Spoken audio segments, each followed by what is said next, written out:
Administrations here in the U.S. have long justified sending military assistance to Azerbaijan on the basis of its supposed utility in the containment of Russia and Iran.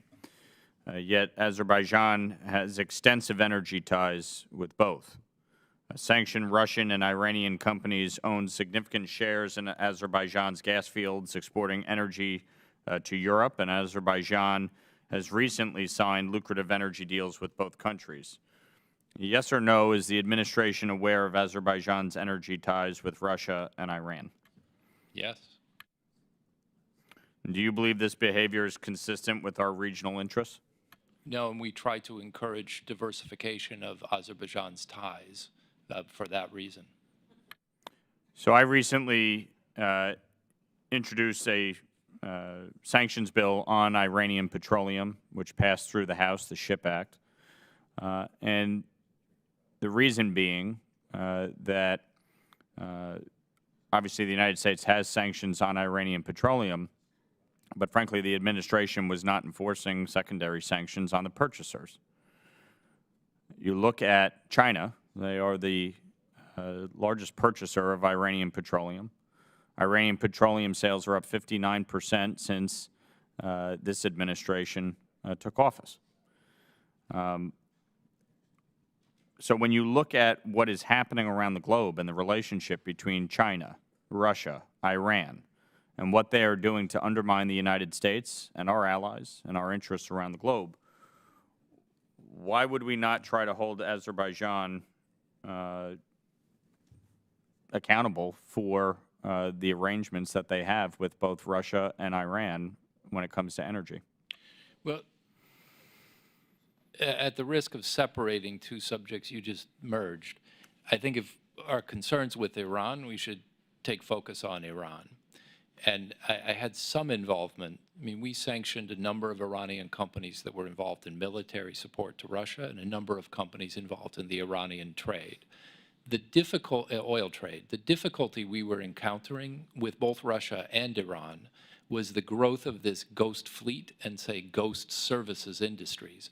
So the way in which we traditionally restrict oil sales is to go after the insurance, crew providers, all of those service entities. And ultimately, the ships that carried the oil depended on those services, so they would tend to come into compliance. What we've seen in the last few years is the growth of 500 or more tankers that are carrying oil completely outside the service industry. Which is why I introduced the SHIP Act. Well, and so what we also are doing, though, is trying to re-regulate these ships because it's a great danger to navigation as well as to our sanctions programs.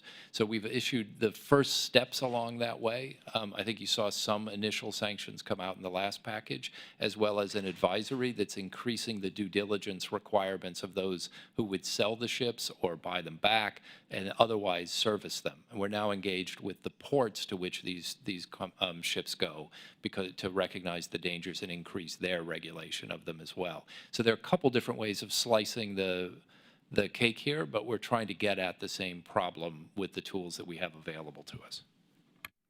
President Biden recently noted that when autocrats don't, quote, pay a price for their aggression, unquote, it only emboldens their behavior. What has the Biden administration done to ensure Azerbaijan pays a price for its aggression?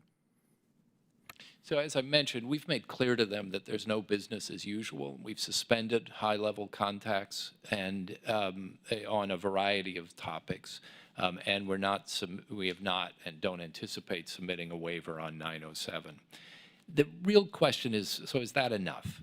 And President Aliyev has traditionally tried to balance his ties to the regional players, Russia, Iran particularly, Central Asia, as well as to the West. And I think he's reaching a point, in my analysis, that if he makes peace, he has the opportunity to become more prosperous and to be in a stable area where there are counterweights to Russia and Iran. If he fails to make peace, he's really saying that in the future, I want to be beholden to Russia and Iran at a time when those two powers are getting much closer to one another than they are to him. And that puts him in the position of being very much the odd man out in a three-way game. And I think that's not where he should want to head. So we're trying to provide him with the alternative of a better future.